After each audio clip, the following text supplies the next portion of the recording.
साथ ही हमारे यजमान परिवार, आपको भी मंच पर मैं पूज्यपाद महाराज श्री के स्वागत के लिए बारंबार स्वागत के लिए अभिनंदन करता हूं, वंदन करता हूं। आप सभी मंच पर पूज्यपाद महाराज श्री का स्वागत, वंदन और अभिनंदन करें। माल्यार्पण तिलक करते हुए पूज्यपाद महाराज श्री को। साथ हमारे मिथिलेश भैया पटेल जी हैं, मंच पर सहयोग कर रहे हैं। हम सभी करतल ध्वनि से पूज्यपाद महाराज श्री का एक बार स्वागत कर देवें।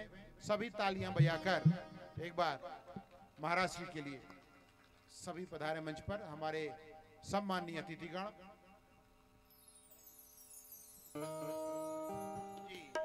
साथ ही हमारे जो श्रोतागण बाहर से सुदूरस्थ क्षेत्रों से पधारे हैं, आपको भी अगर महाराज जी का स्वागत करना हो, नाम हम ना ले पाए हो, तो आप भी मंच पर महाराज जी के स्वागत के लिए सादर आमंत्रित हैं।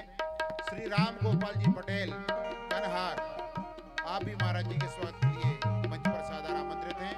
श्री राम गोपाल पटेल कन्हार मंच पर पूज्यपाद महाराज जी के स्वागत के लिए।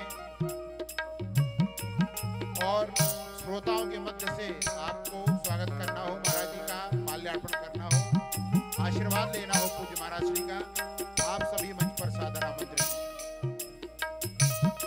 व्यास पूजन के लिए श्रोताओं में से कोई भी मंच पर व्यास पूजन के लिए सादर आमंत्रित है।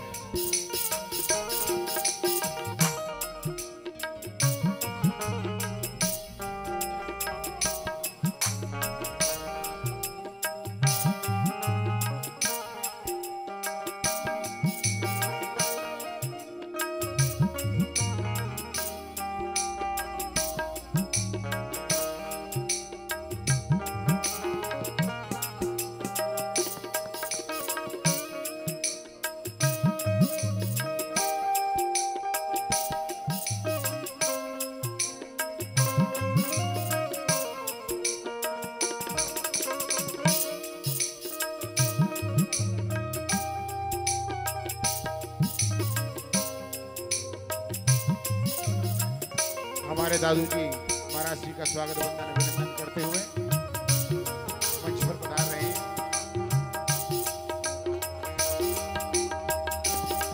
आप सभी श्रोताओं का हमारी टिड़ा सचंडी यज्ञ समिति बारंबार स्वागत करती है, वंदन करती है। कल 30 तारीख दिन सोमवार को यहाँ पर विशाल भंडारा आयोजित किया गया है। भगवान यज्ञ नारायण की समाप्ति के उपरांत, पूर्णाहुति के उपरांत ठीक दोपहर में 11 बजे से यहाँ पर विशाल भंडारा आयोजित किया जा रहा है।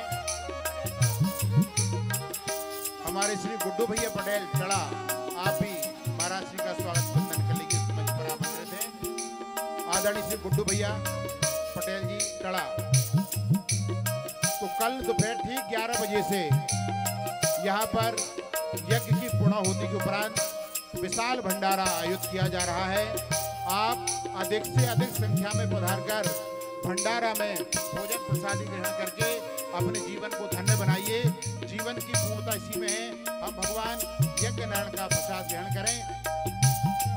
सभी कल अपने इष्ट मित्रों के साथ अधिक से अधिक संख्या में पधारकर भगवान यज्ञ नारायण की प्रसादी ग्रहण करें और अपने जीवन को धन्य बनावें। आप आइए, इष्ट मित्रों को लाइए, बंधु बांधवों को लाइए। आप सभी यहाँ पर यज्ञ की प्रसादी में सादर आमंत्रित हैं।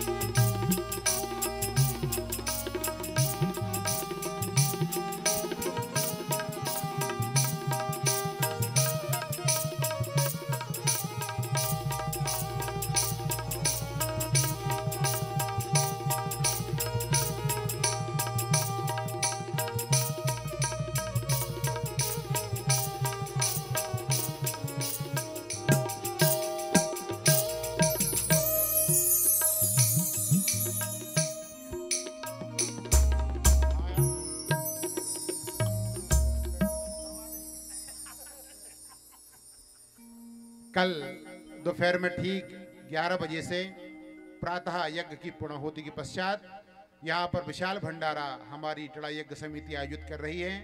आप सभी श्रोता महानुभावों से हमारा अनुरोध है, आप यज्ञ नारायण भगवान के इस प्रसादी भंडारा में पधारकर अधिक से अधिक संख्या में पधारें, सह परिवार अपने जीवन को धन्य बनावें। आप आइए, बंधु बांधवों को लाइए, इष्ट मित्रों सहित। आप सभी कल भगवान यज्ञनारायण की प्रसादी में सादर आमंत्रित हैं। ओम हरि ओम महानमो ब्रह्मण्य देवाय गौ ब्राह्मणिताय च जगद्दताय कृष्णाय गोविंदाय नमो नमः।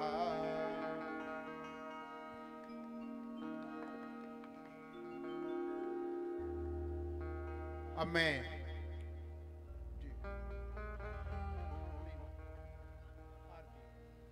सभी अपने स्थान पर श्री रामायण जी की आरती के लिए खड़े हो जावें।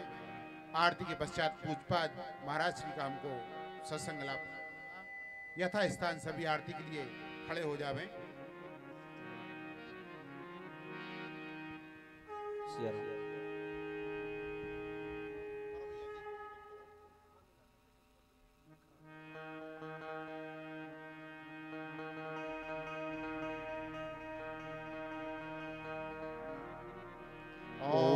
चंद्रमा मनसो जात दक्षो सूर्यो अजायत श्रोत्रादश्च मुखादग्निरजायत। जय जय राम जी, जय जय श्याम जी, जय जय राम जी, जय जय राम जी, जय जय राम जी, जय जय राम जी। प्रभु जी तेरी आरती से अंधेरा टले, प्रभु जी तेरी आरती से अंधेरा टले। भक्त के अंधेरे घर में रोशनी जले, भक्त के अंधेरे घर में रोशनी जले। जय जय राम जी, जय जय राम जी, जय जय राम जी, जय जय राम जी। प्रभु जी तेरी आरती से प्रभु जी तेरी आरती से अंधेरा टले, प्रभु जी तेरी आरती से अंधेरा टले। भक्त के अंधेरे घर में रोशनी जले, भक्त के अंधेरे घर में रोशनी जले। आरती उतार प्रभु सुबह शाम को, आरती उतार प्रभु सुबह शाम की।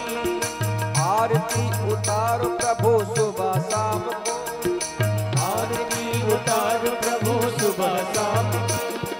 पा गए हम तुझको प्रभु चारों धाम को, पा गए हम तुझको प्रभु चारों धाम को। ओ चारों धाम को, चारों धाम को। जो तुझे पुकारे उसे पाप क्या छले, जो तुझे पुकारे उसे पाप क्या छले। भक्त के अंधेरे घर में रोशनी जले, भक्त के अंधेरे घर में रोशनी जले। जय जय राम जी, जय जय राम जी, जय जय राम जी, जय जय राम जी, जय जय राम जी, जय जय राम जी, जय जय राम जी, जय जय राम जी। राजा की हवेली निर्धन की झोपड़ी, राजा की है निर्धन की झोपड़ी। राजा की हवेली है निर्धन की झोपड़ी, राजा की हवेली है निर्धन की झोपड़ी। तेरी दया है तो वो धरती पे है खड़ी, तेरी दया है तो वो धरती पे है खड़ी, धरती पे है खड़ी, धरती पे है खड़ी। कौन है यहाँ जो तेरा आसरा न ले, कौन है यहाँ जो तेरा आसरा न ले। भक्त के अंधेरे घर में रोशनी जले, भक्त के अंधेरे घर में रोशनी जले। प्रभु जी तेरी आरती से अंधेरा टले, प्रभु जी तेरी आरती से टले। भक्त के अंधेरे घर में रोशनी जले, भक्त के अंधेरे घर में रोशनी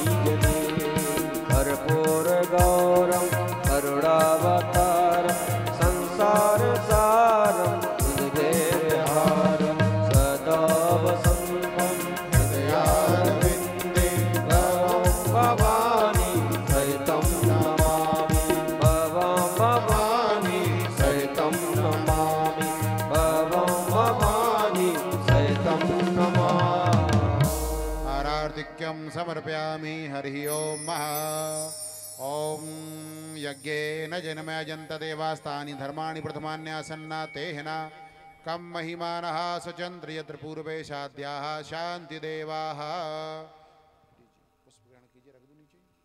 ओम एकदन्ताय विद्महे वक्रतुण्डाय धीमहि तन्नो दन्तिः प्रचोदयात्। ओम दाशरथाय च विद्महे सीतावरायै च धीमहि तन्नो रामः प्रचोदयात्। ओम गणाम्बिकायै च विद्महे कर्मसिद्ध्यै च धीमहि तन्नो गौरिः प्रचोदयात्। ओम आञ्जनेयाय च विद्महे वायुपुत्राय धीमहि तन्नो हनुमत् प्रचोदयात्। नानासुगन्धपुष्पाणि यथा कालोद्भवानि च पुष्पाञ्जलिर्मया दत्त ग्रहाण परमेश्वरौ। बोलिए राघवेंद्र सरकार की जय, बाबा विश्वनाथ की जय, यज्ञ नारायण भगवान की जय, सब संतन की जय, खेड़ापति महाराज की जय, आज के आनंद की जय, श्री राम कथा महोत्सव की जय। सभी श्रोता महानुभाव अपने स्थान पर आसन ग्रहण कर लेवें, विराजमान हो जावें। हम सबका परम सौभाग्य है, विगत 6 दिनों से हम सब भगवान की दिव्य कथा का यहाँ पर रसास्वादन लाभ प्राप्त कर रहे हैं। आज कथा के उसी क्रम में हम प्रवेश करने जा रहे हैं। पूज्यपाद महाराज श्री से अब मैं समस्त ग्रामवासियों की तरफ से, यज्ञ समिति की तरफ से अनुरोध करता हूं, आप अपने मधुर कंठ से हम सबके मध्य में कथा का रस वर्षण करें, हम सबको कथा का रसास्वादन लाभ प्राप्त करवावें। पूज्यपाद हमारे महाराज श्री।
स्वस्ति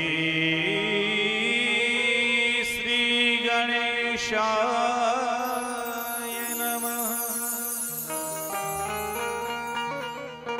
श्री सरस्वत्यै नमः। श्री हनुमते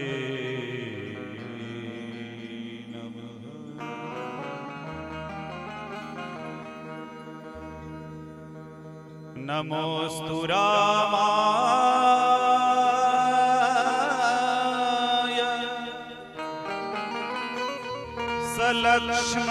सलक्ष्मणाय देवे च तस्यै जनकात्मजायै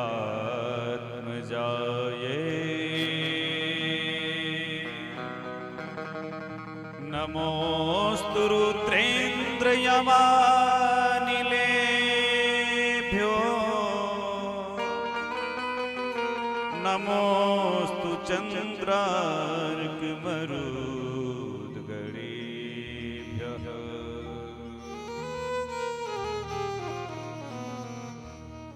मंगलम कौसलेन्द्राय महनीय गुणाब्धये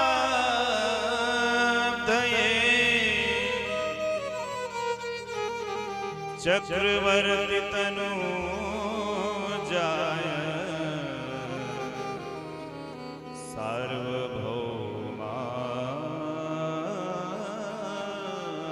मंगलम सार्वभौमाय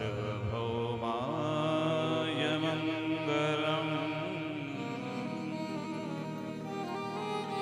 उल्लंघ्य सिंधो सलिलम सलीलम यह शोक बहनिं जनकात्मजाया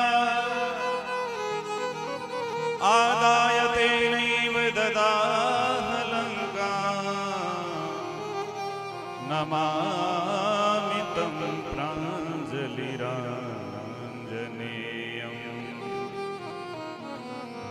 जयन्ती मंगला काली भद्रकाली कपालिनी दुर्गा क्षमा शिवा धात्री स्वाहा स्वधा नमोस्तुते।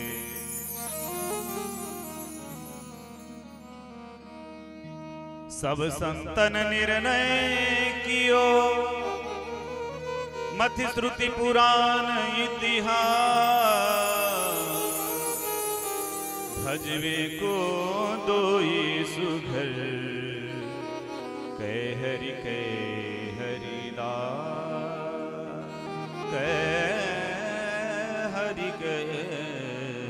हरिदास। प्रेम से कहिए श्री सीतारामचंद्र भगवान की, श्री हनुमान जी महाराज की, श्री सद्गुरुदेव भगवान की। प्रथमतः अग्रतः अपने तन मन और वाणी को शुद्ध करने के लिए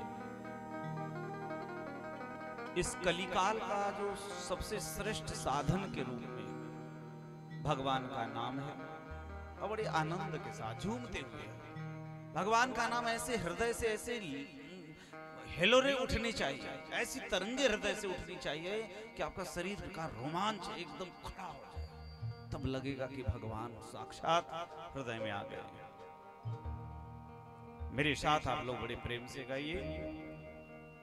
राम चरण चित लाई रे,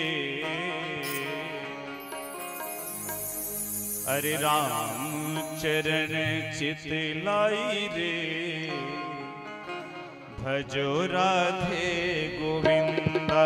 राम चरण चित लाई रे, भजो राधे गोविंदा। राम चरण चित लाई रे, भजो राधे गोविंदा।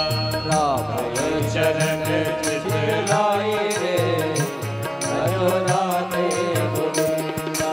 राधे गोविंद भजो बाल मुकुंदा। राधे गोविंद भजो बाल मुकुंदा। राधे गोविंद भजो बाल मुकुंदा। बाल मुकुंदा भजो बाल मुकुंदा। अजय भक्तन के सुखदाई रे, भजो राधे गोविंदा।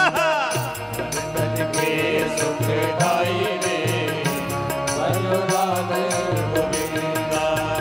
राम चरण चित लाई रे, भजो राधे गोविंदा। राम चरण चित लाई रे, भजो राधे गोविंदा।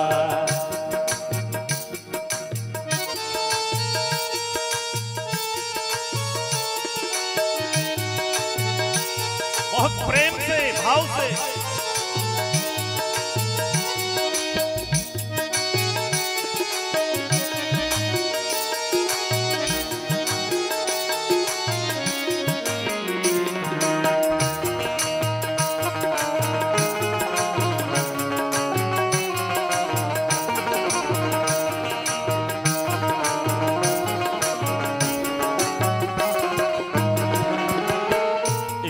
अयोध्या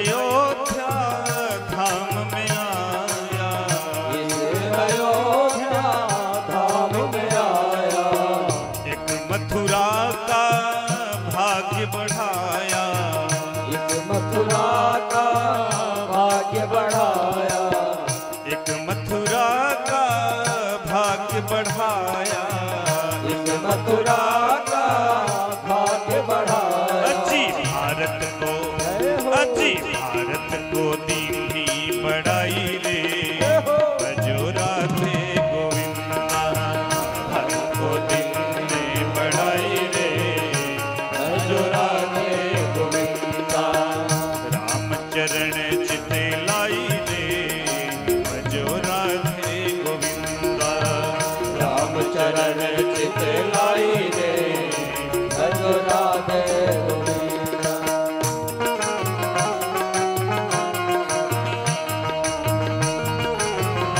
हरि बोल, दोनों हाथ उठा के।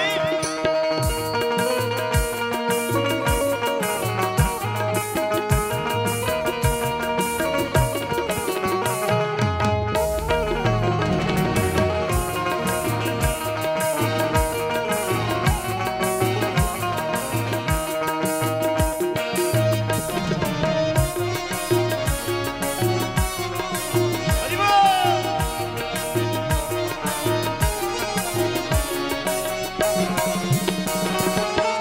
सरजू किनारे एक धनुहा चलावे, सरजू किनारे धनुहा चलावे, सरजू किनारे एक धनुहा चलावे, सरजू किनारे धनुहा चलावे, यमुना किनारे एक गौआ चरावे, यमुना किनारे गौवा चरावे, यमुना किनारे एक गौआ चरावे, यमुना किनारे गौवा चरावे।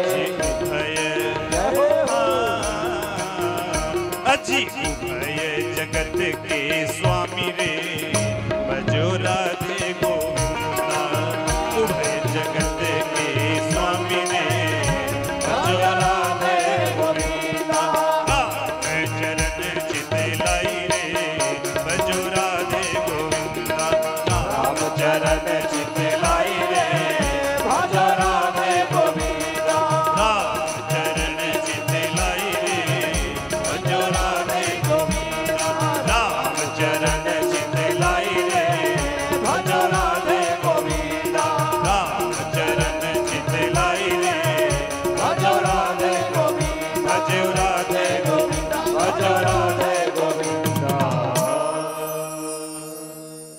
भक्त वत्सल भगवान की, यज्ञ नारायण भगवान की, श्री हनुमान जी महाराज की, श्री सद्गुरुदेव भगवान की, सब संत विप्रजनों की जय, समस्त नगर क्षेत्र गांव वासियों की जय, आज के आनंद की जय। जय श्री सीताराम। परात्पर परब्रह्म परमेश्वर जगदीश्वर अखिलेश्वर सुरेश्वर महेश्वर अकारण करुणा वर्णालय भक्त वांछा कल्पतरु अनंत गुणगण निलय भक्तानंद वर्धन भगवान श्री सीताराम जी।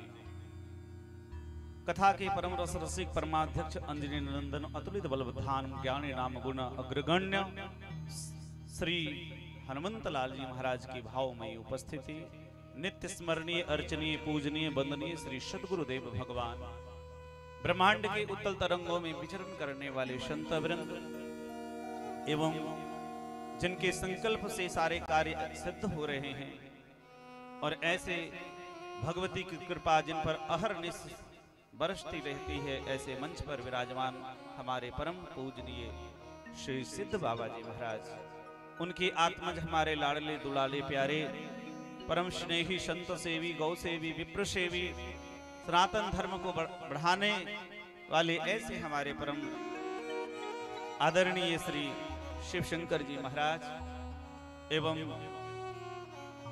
अपने मंच संचालकी से सबको अति प्रसन्न करने वाले, हमारे तो मन को मोहित आपने कर लिया है, ऐसे हमारे शास्त्री जी, और आप भी शिव स्वरूप ही हैं, तो ऐसे शास्त्री जी महाराज एवं सनातन धर्मावलंबी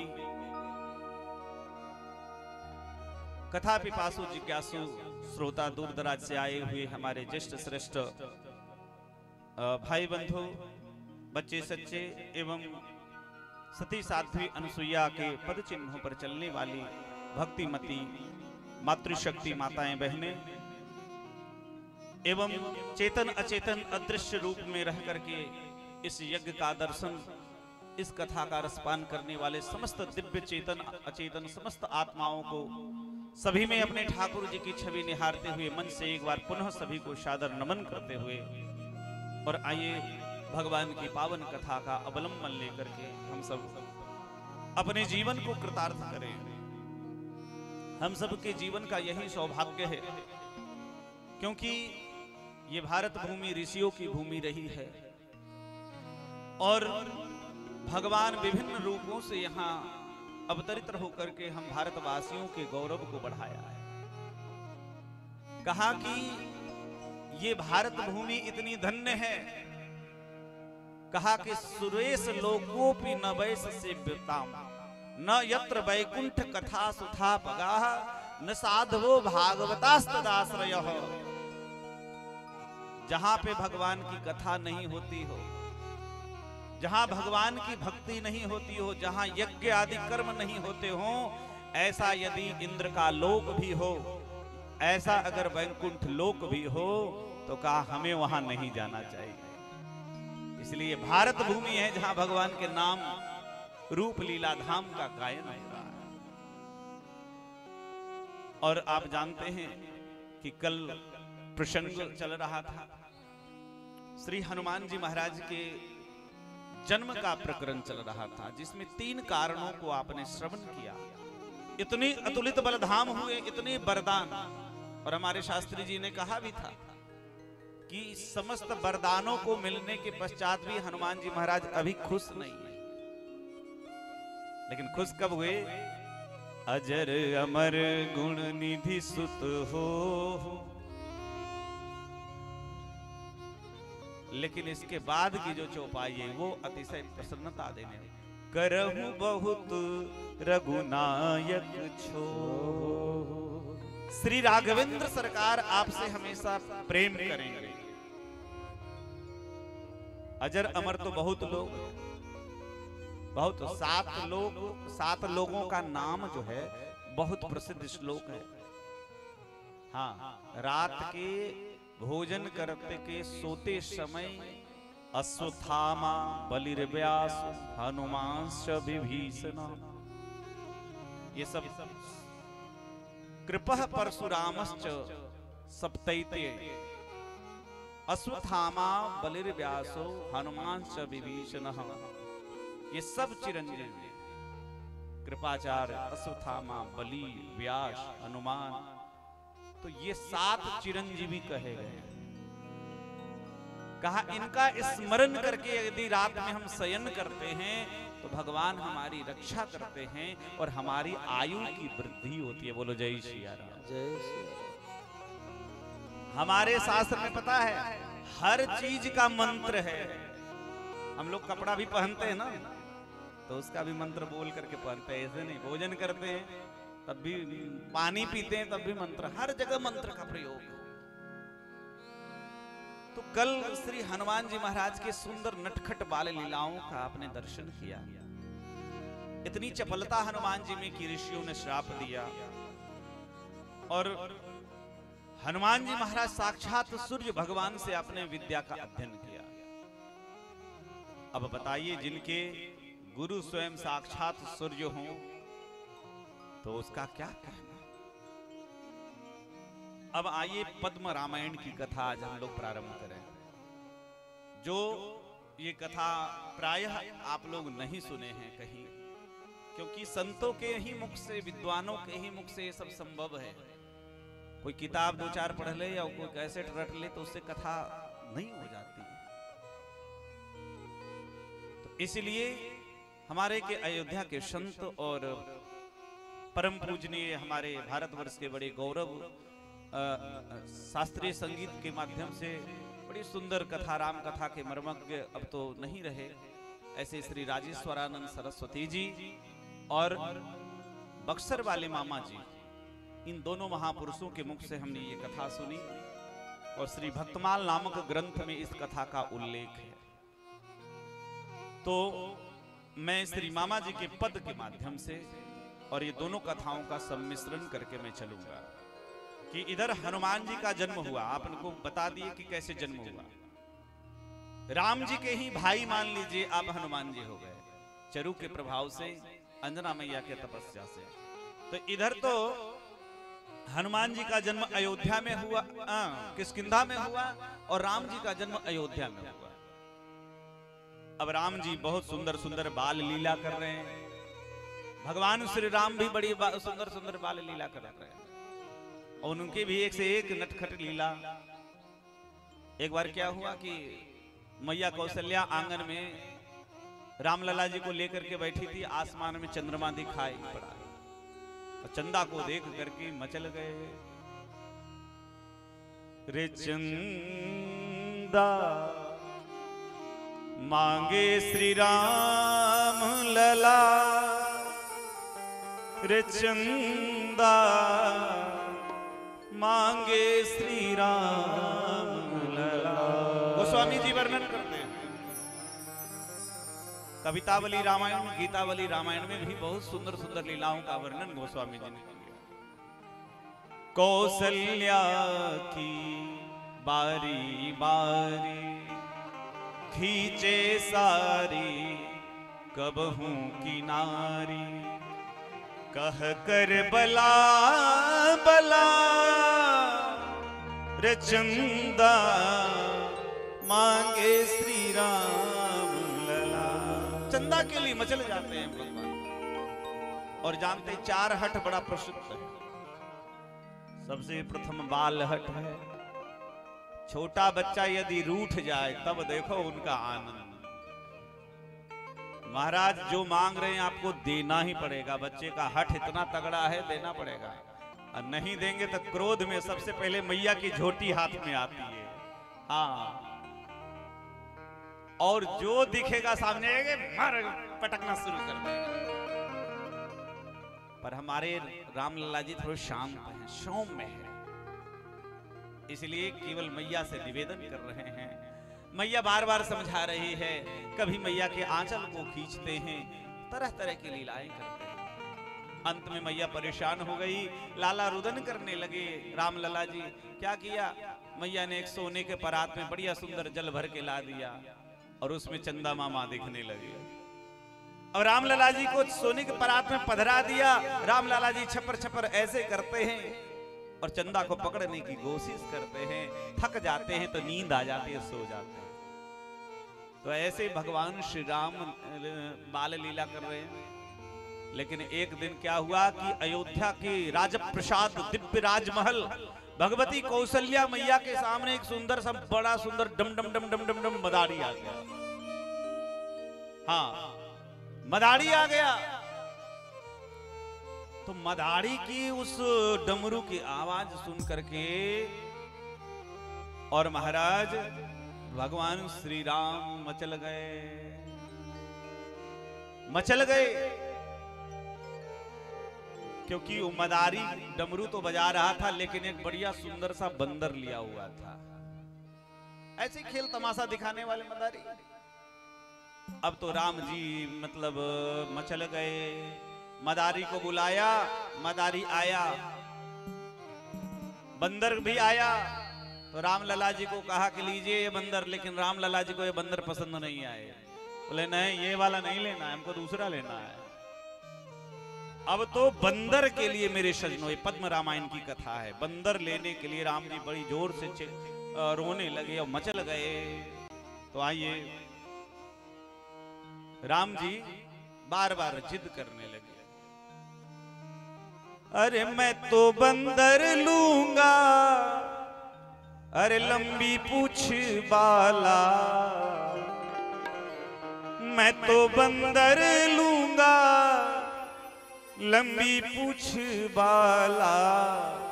कौशल्या जी के लाला मचल गए, कौशल्या जी के लाला मचल गए, कौशल्या जी के लाला मचल गए, कौशल्या जी के लाला मचल गए। मैं तो बंदर लूंगा लंबी पूछ वाला, कौशल्या जी के लाला मचल गए, कौशल्या जी के लाला मचल गए। ठाकुर जी मचल गए रामलला जी, लेकिन रामलला जी जो सामने बंदर है वो पसंद नहीं आ रहा है। मचल गए कौशल्यानंदन माता पिता मनावे, मचल गए कौशल्यानंदन माता पिता मनावे, मचल गए कौशल्यानंदन माता पिता मनावे, मचल गए कौशल्यानंदन माता पिता मनावे।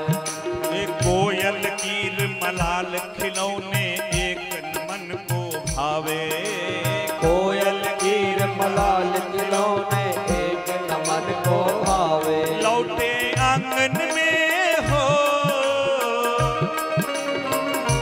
लौटे आंगन में और फेंके मोतिन माला, कौशल्या जी के लाला मचल गए, कौशल्या जी के लाला मचल गए।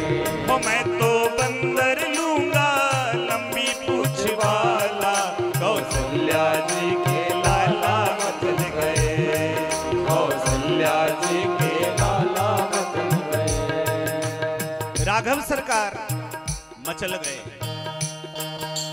मैया मैया कौशल्या तीनों माताएं लला जी को मनाने, अरे लाला छोड़ो बंदर और ढेर सारे खिलौने। कौन कौन खिलौना है? कोयल, कीर कहते हैं तोता को, मराल कहते हैं हंस को। ये सुंदर सुंदर खिलौने भी राम जी को ला के देते, लेकिन उनको अच्छा नहीं लगता। कोयल कीर मराल खिलौने एक न मन को भावे, और जब मैया नहीं देती तो ठाकुर जी आंगन में लौटने लगते हैं और जो गले में मोती की माला पहनी है उसको रामलला फेंकने लगते हैं। अब तो राजा दशरथ जी मैया कौशल्या बड़े परेशान हैं। रामलला जी इतना भयंकर कभी नहीं मचले थे, अब क्या किया जाए? तो दशरथ जी भाई चक्रवर्ती सम्राट है, उन्होंने सोचा अपने रामलला की जिद पूरी करने के लिए डुगडुगी अयोध्या में पिटवा दी। कहा जिसके पास जितने बंदर है सब ले आओ। नृप दशरथ जी आज्ञा देकर बंदर बहुत मंगाए, नृप दशरथ जी आज्ञा देकर बंदर बहुत मंगाए, नृप दशरथ जी आज्ञा देकर बंदर बहुत मंगाए, नृप दशरथ जी आज्ञा देकर बंदर बहुत मंगाए। रूठे रामलला को इसमें एक पसंद न आए, रूठे रामलला को इसमें एक पसंद न आए, रूठे रामलला को इसमें एक पसंद न आए, रूठे रामलला को इसमें एक पसंद न आए। कैसे रोवे हो, कैसे कैसे रोवे रघुवर किस बंदर बेहाला, कौशल्या जी के लाला मचल गए, कौशल्या जी के लाला मचल गए। हो मैं तो बंदर लूंगा लंबी पूछ वाला, कौशल्या जी के लाला मचल गए, कौशल्या जी के लाला मचल। हजारों बंदर महाराज दशरथ जी ने बुलवा दिए पूरे अयोध्या क्षेत्र के आसपास में। और आपको पता है अयोध्या में बंदरों की कमी नहीं है। थोड़ा सा चना, भिगा हुआ चना डाल दो, थोड़ा केला डाल दो, थोड़ा फल फ्रूट डाल दो, अपने आप बंदरों की झुंड आ जाती है। मूंगफली डाल दो, कुछ अनाज डाल दो, हजारों बंदर आकर के राजमहल के आगे चूगने लगे, खाने लगे, पीने लगे। रामलला जी से राजा दशरथ जी ने कहा कि अरे लाला देखो हजारों बंदर है, कौन चाहिए? लेकिन बंदरों को देखते हैं। और पता है एक मजेदार बात, जिस बंदर को आपको मैं सावधान करूं, कभी भी बंदर के सामने उससे आंख नहीं मिलना, नहीं तो घुड़की मुंह फड़का करके करेगा। हाँ, बंदर आंख मिलाए तो भैया वो काटने दौड़ जाएगा। अब रामलला जी को जब कोई बंदर घुड़की दे देता तो रामलला जी डर कर रोने लगते, जोर से रोने लगते। बड़ी मुश्किल से मैया कौशल्या चुप कराती। कैसे रोवे रघुवर किस बंदर बेहाला। पूछते कि ये बंदर, बोले ना ना ना, ये इसमें कोई नहीं पसंद आया। अब महाराज दशरथ जी चिंतित हो गए कि हजारों बंदर हमने मंगा दिए लेकिन एक भी रामलला को पसंद नहीं। लेकिन चाहिए बंदर पर हजारों में कोई पसंद नहीं है। चिंतित हुए दशरथ भी बोले गुरु वशिष्ठ से जाके। चिंतित हुए दशरथ से बोले गुरु वशिष्ठ से जाके। चिंतित हुए दशरथ जी बोले गुरु वशिष्ठ से जाके। चिंतित हुए दशरथ जी बोले गुरु वशिष्ठ से जाके। किस बंदर हित रोभे रघुवर देखे ध्यान लगा के। किस बंदर हित होवे रघुवर देखे ध्यान लगा के। इनकी हटने हो, इनकी हटने हमको असमंजस में डाला। कौशल्या जी के लाला मचल गए, कौशल्या जी के लाला मचल गए। हो मैं तो बंदर लूंगा लंबी पूछ वाला। कौशल्या जी के लाला मचल गए, कौशल्या जी के लाला मचल गए। दशरथ जी ने कहा, चिंतित होकर के दशरथ जी बोले, किनसे बोले? सुमंत्र जी से, मंत्री महोदय से बोले, हे सुमंत्र जी महाराज, जब जब हमारे ऊपर विपत्ति आई है तो गुरुदेव ने ही पार लगाया है। क्योंकि हमारे रामलला को प्रकट करने वाले गुरु की कृपा से ठाकुर जी आए। बिना गुरु के भगवान नहीं मिलते हैं। और आज भगवान हमसे रूठ रहे हैं तो भी गुरु को बुलाया जाए। और वशिष्ठ जी से जाकर के कहिए, वो ध्यान लगा के, अंतर्यामी हैं, ध्यान लगा करके देखेंगे कि भाई ये राम, श्री राम, प्रभु राम किस बंदर के लिए इतने रो रहे हैं, उसके लिए क्यों बेहाल हो रहे हैं। क्योंकि ऐसा हठ इन्होंने कर दिया है कि ये बड़ा असमंजस हो गया। कहां से मैं इतना बंदर मंगाऊंगा, एक भी पसंद नहीं आ रहे हैं। तो सुमंत्र जी ने जाकर के गुरुदेव वशिष्ठ से निवेदन किया कि रामलला रो रहे हैं, हट कर बैठे हैं।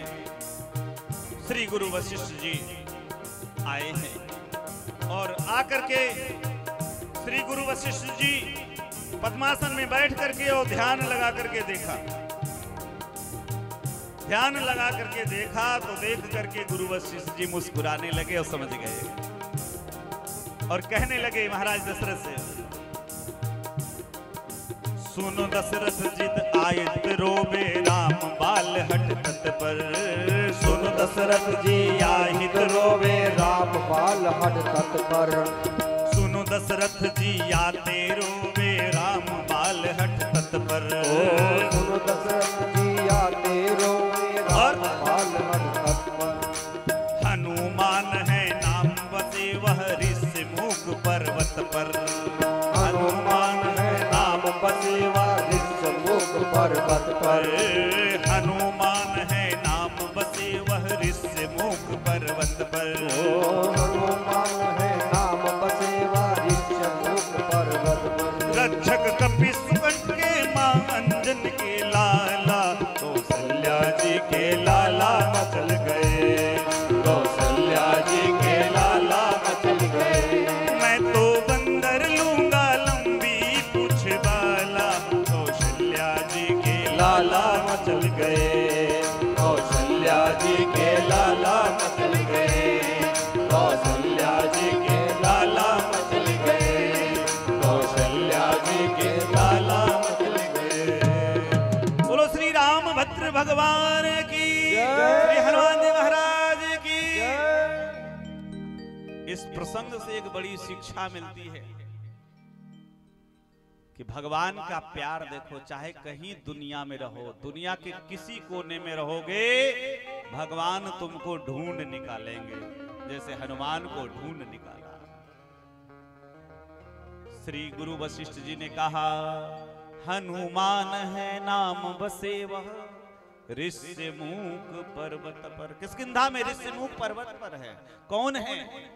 रक्षक कपि सुकंठ का, रक्षक कपि सुकंठ का, मां अंजनी के लाला, कौशल्या जी के लाला मचल गए। आपको हमने कल बताया था कि सूर्य भगवान ने गुरु दक्षिणा में यही मांगी थी कि मेरे अंश कौन है? सुग्रीव है।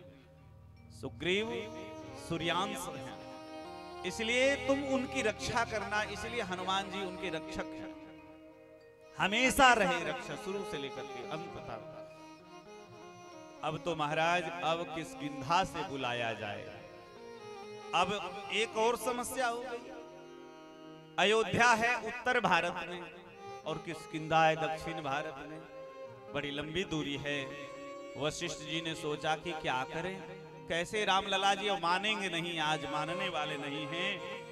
तो फिर तो क्या, उन्होंने ध्यान धर करके देखा और महाराज उसके बाद तो ध्यान धर के देखा तो सोचा कौन सहायता करे। तो महाराज सबसे पहले बढ़िया सुंदर कर्पूर गौरम करुणावतारम संसार सारम भुजगेंद्र हारम सदा वसंतम हृदयारविंदे भवम भवानी। भगवान शिव का स्मरण वशिष्ठ गुरु वशिष्ठ जी ने किया। शिव जी से कहा कि प्रभु आप जल्दी ही। तो अब शिव जी जो थे उन्होंने राम लला जी के हठ को देख करके और दर्शन की इच्छा से भी, वैसे तो अयोध्या आए ही थे, क्योंकि गोस्वामी जी ने वर्णन किया है, और एक कहूं निज चोरी, और वो एक कहूं निज चोरी, और एक कहूं निज चोरी, और एक कहूं निज चोरी। सुनु गिरिजाति दृढ़मति तोरी, सुनु गिरिजाति दृढ़मति तोरी, और एक कहूं निज चोरी, और एक कहूं निज चोरी, और एक कहूं। कहा कि क्या चोरी की? तो सबसे पहले शिव जी कब अयोध्या आए? सबसे पहले काग भुसुंडी संग हम दो, मनुज रूप जानहि नहीं को। पता है ये काग भुसुंडी जी महाराज अयोध्या में 27 कल्प तक, ये कल्प जानते बहुत, कल्प महाराज चतुर्युग सहस्त्रानी दिनमेकम पितामह। अब ये कल्प की व्याख्या करूंगा तो बड़ा लंबा समय हो जाएगा। जब महाप्रलय होता है, जब कल्प एक कल्प हो जाता है तो उस महाप्रलय, पूरे संसार एकदम, पूरी दुनिया जो है नष्ट हो जाती है, पूरी जल ही जल, जल ही जल। और दुनिया के समस्त बीज जो होते हैं उसे ऋषि महात्मा ये पृथ्वी पर से लेकर के महरलोक में चले जाते हैं, समझे।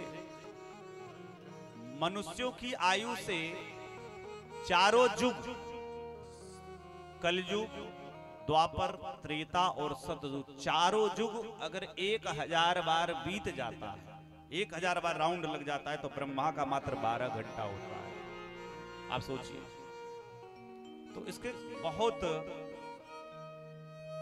तो ये 27 कल्पे कागभूसुंडी जी महाराज, तो दोनों मिलकर के गुरु चेला कागभूसुंडी जी और शिव जी आए, लेकिन पार्वती जी से बताए नहीं।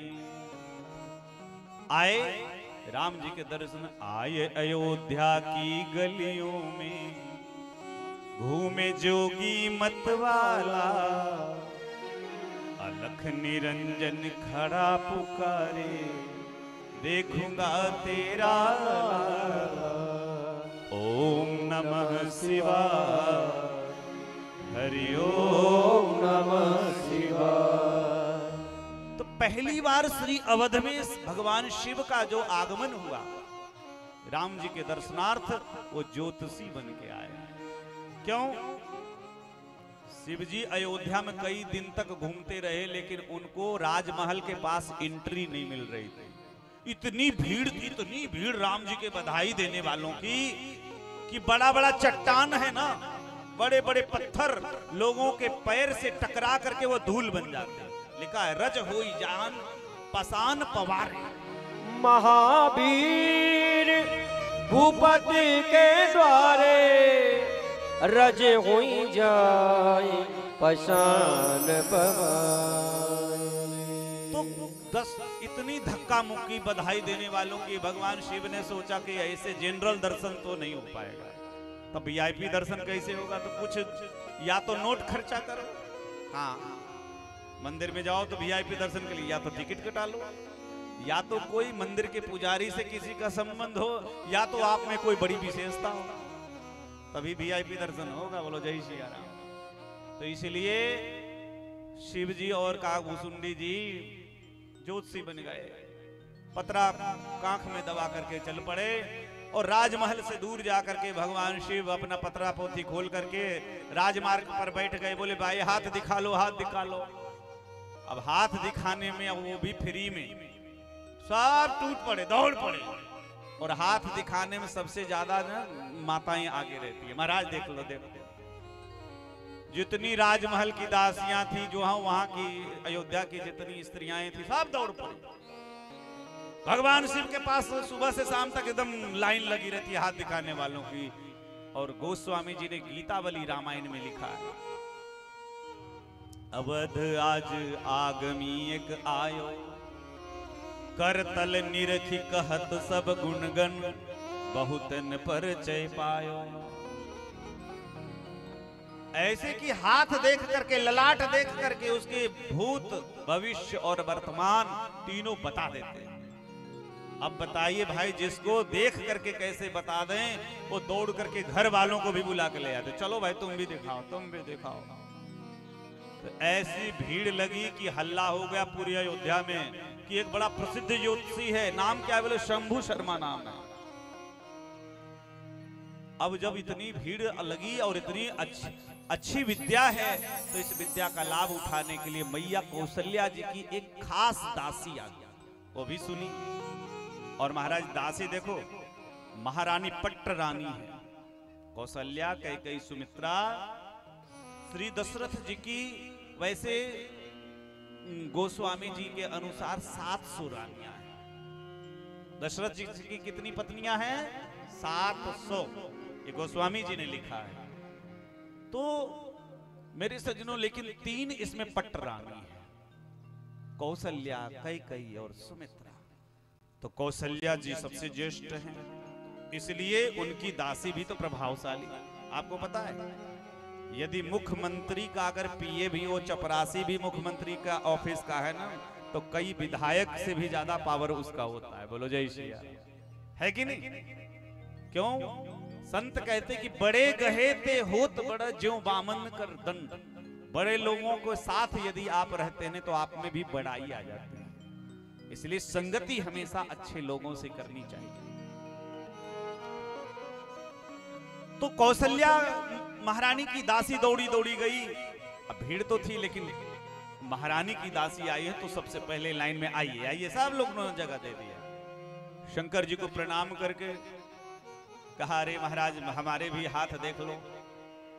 और देखा शंकर भगवान ने पूरे भूत भविष्य वर्तमान तीनों बता दिया। इतना सच सच बता दिया कि वो दासी चकित हो गई। कहा कि दासी से कहा कि तुम्हारी हस्त रेखा ऐसी दिख रही है कि तुम्हारे पतिदेव लग रहा है कि वो संसार के भगवान जैसे हैं, इतने सामर्थ्यशाली। और तुम्हारे पति तुमसे बहुत प्यार करते हैं और तुम्हारे परिवार के सारे लोगों को पूरी दुनिया पूजती है, ये हस्तरेखा कह रही है। अब दासी मुस्कुरा रही है अब वहां से पूरी हाथ दिखा करके आई और मैया कौशल्या से निवेदन किया, थोड़ा सा राम लला जी के लिए भी ज्योतिषी को बुलाया जाए, हमारे प्यारे ललाजू का भविष्य कैसा होगा। वर्तमान तो ठीक चल रहा है लेकिन भविष्य कैसा, क्योंकि अभी अभी तो जन्म लिए हैं, छोटे हैं, तो भूत का तो कोई पता नहीं, लेकिन भविष्य और वर्तमान तो दिखा लिया जाए। कौशल्या जी दासी के कहने से कही कि ठीक है, बुला के लाया जाए। बड़े राज सम्मान के साथ न्योता दिया। अब यही तो चाह रहे थे, कई दिनों तक धक्का खाने के बाद आखिर राजमहल से बुलावा आ गया और महाराज जब राज अतिथि के रूप में आए, और आप सब जानते इस कथा को ज्यादा विस्तार नहीं करेंगे।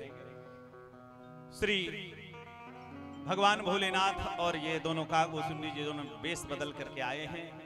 जब जाने की बारी आई राजमहल में तो कहा कि भाई एक को जाने को मिलेगा, तो शिव जी धीरे से, क्योंकि बूढ़े हैं ना, बूढ़ों को पहले प्राथमिकता देनी चाहिए।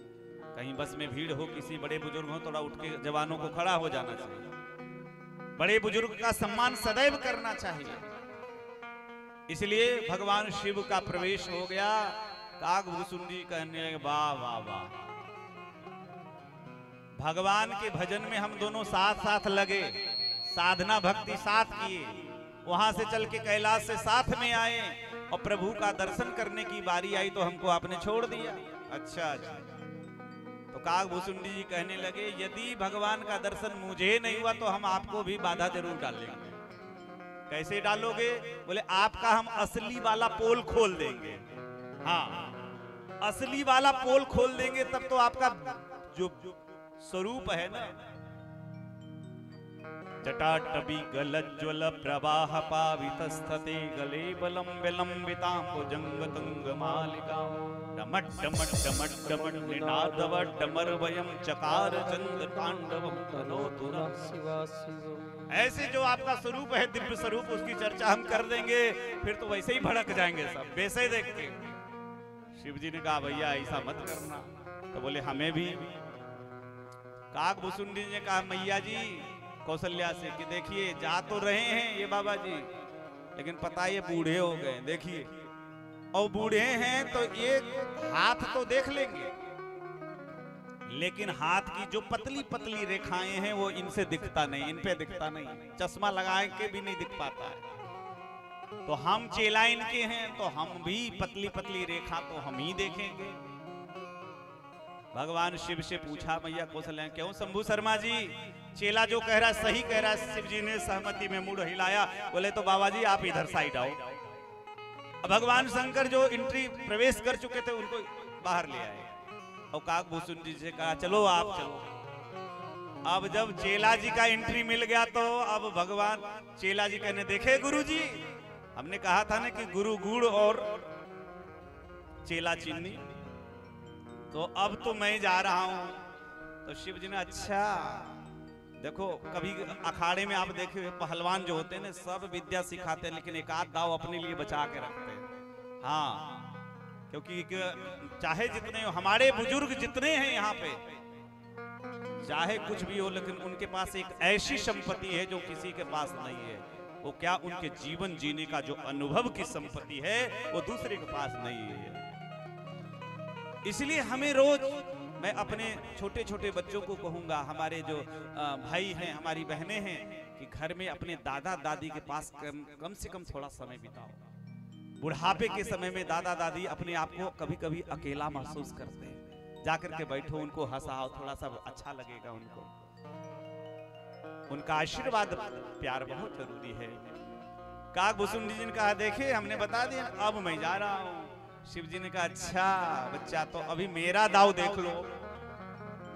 शंभू शर्मा ने कहा कि मैया हाँ। बोले चेला भले हस्तरेखा देख ले, कोई हस्तरेखा देख करके भी क्या करेगा, जब तक उसकी फलश्रुति नहीं मालूम है तो कोई काम का नहीं है। गाड़ी कितनी अच्छी हो लेकिन उसमें पेट्रोले नहीं है तो क्या काम का। हस्तरेखा ये देख लेगा लेकिन उसकी फलश्रुति, हम तो वृद्ध हैं तो जीवन भर के अनुभव लेकर के बैठे हैं, इसलिए फलश्रुति तो हम ही कहेंगे। मैया ने कहा क्यों चेलाराम गुरुजी सही बोल रहे? बोले बात तो सही है। कहा भूसुंडी जी ने कहा गुरुजी ने टांग अड़ा दिया है, तो ऐसा ना हो कि हम दोनों वंचित रह जाएं। मैया से निवेदन किया, मैया ना गुरुजी के बिना हमें बनेगा, ना गुरुजी हमारे बिना गुरुजी को बनेगा, इसलिए मैया आप कृपा करो, हम दोनों जा करके। फिर तो शिव जी पधारे हैं, रामलला जी का दर्शन किया है, और जब सारी बात कही, देखो ध्यान से सुनना, यही तो कथाओं में गूढ़ता है। मैया कौशल्या को सारी बात बता दी गई, मैया कौशल्या को सारी बात, लेकिन जब वनवास की कथा, विश्वामित्र जी के आगमन की कथा जब कही, मैया थोड़ी डर गई कि बाबा जी आएंगे बच्चों को ले जाएंगे, तो मैया डर गई। तो शंभू शर्मा जी ने कहा कि डरने की बात नहीं है, संत को कभी दिया हुआ वस्तु कभी आपको व्यर्थ नहीं जाता है, आपको रिटर्न गिफ्ट जरूर मिलेगा, इसलिए मैया आप एक देंगे तो बाबा जी डबल डबल कर करके दे देंगे। इसलिए मानस के उस दिव्य प्रसंग में पढ़िए कि जब विश्वामित्र जी आते हैं और श्री दशरथ जी महाराज से मांगते हैं कि आप अनुज समेत देहु रघुनाथा निश्चर बध में होव सनाथ। अनुज समेत श्री राम को आप हमें दे दीजिए। तो विषादग्रस्त महाराज दशरथ होकर के मूर्छित हो जाते, बेहोश हो जाते हैं। कुछ देर के बाद जब होश आता है, तब गुरु वशिष्ठ जी समझाते हैं। एक बात बताऊं, जितने लोग यहां बैठे बहुत सावधानी से सुनिएगा। विश्वामित्र जी और वशिष्ठ जी की ऐसी दुश्मनी थी, ऐसी प्रसिद्ध कथा वाल्मीकि रामायण में है कि विश्वामित्र जी वशिष्ठ जी के खून के तो ऐसे प्यासे हैं थे कि कई बार मारने का प्रयास किया, और दुनिया में एकमात्र विश्वामित्र ऐसे उदाहरण हैं कि क्षत्रिय कुल में उत्पन्न होने के बाद भी वो ब्राह्मण कर्म करके बन गए। बोलो जय श्री राम। ये शरीर की महत्ता नहीं है, हमारा कर्म यदि ब्राह्मण है, उसमें भी एक इतिहास है। ब्राह्मण बनने के पीछे भी एक इतिहास है कि महाराज, हमने कहा था यज्ञ आदि कर्म में अगर मंत्र की गड़बड़ी हो जाए, महाराज विश्वामित्र जी क्षत्रिय से ब्राह्मण बन गए, लेकिन परशुराम जी ब्राह्मण होकर के भी क्षत्रिय का कर्म किया। क्यों? क्योंकि ऐसा उसका इतिहास था कि जमदग्नि महाराज, श्री जमदग्नि जी, बोलो भक्तवत्सल भगवान की जय।